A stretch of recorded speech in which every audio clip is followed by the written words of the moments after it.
नमस्कार श्रोते हो.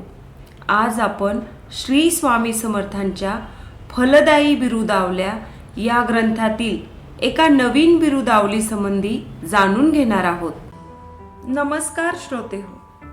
आजची बिरुदावली संजीवन दाता. संजीवन संजीवनी म्हणजे उपासनेच्या मार्गात गलित गात्र झालेल्या, हतबल झालेल्या, योग्य मार्गापासून भरकटलेल्या उपासकांना वा साधकांना योग्य ती उपाययोजना करून प्रत्यक्ष अप्रत्यक्ष मार्गदर्शन करून योग्य मार्गावर आणणे, श्रद्धा अढळ करणे, त्या श्रद्धेत सत्सत विवेक आणि डोळसपणा निर्माण करणे, तसे त्यास सामर्थ्य प्राप्त करून देणे याला संजीवन दाता म्हणायचे. या संजीवन दात्याने कुणालाही केव्हाही विन्मुख अथवा निराश करून पाठविले नाही.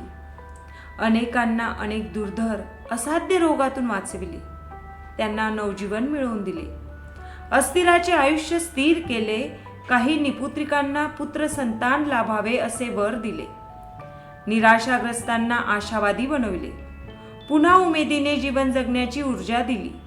सुमारे 150 वर्षापूर्वी समाज व्यवस्थेत वाहतुकीची, दळणवळणाची, आरोग्याच्या इतर सोयी सुविधांची खूप वानवा होती. त्या स्थितीत श्री स्वामी समर्थ हेच सर्वांचे संजीवन दाता होते. परंतु ते झाडपाला मुळे काढे देणारे वैद्य नव्हते, तर सर्वांना भक्तिमार्ग दाखविणारे, मानवता धर्म शिकविणारे संजीवन दाता होते. हा संजीवन दाता त्यांच्या निस्सीम उपासकाला कधीही मरणप्राय यातना होऊ देत नाही.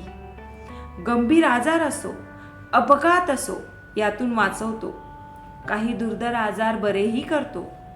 निस्सीम स्वामी भक्तांच्या विनंतीने, प्रार्थनेने ते इतरांवरही संजीवन दात्याच्या भूमिकेतून कृपाछत्र धरतात. संजीवन दाता श्री स्वामी समर्थ महाराज की जय. धन्यवाद श्रोते हो. पुन्हा भेटूया पुढच्या शुक्रवारी एका नवीन बिरुदावली संबंधी जाणून घेण्यासाठी.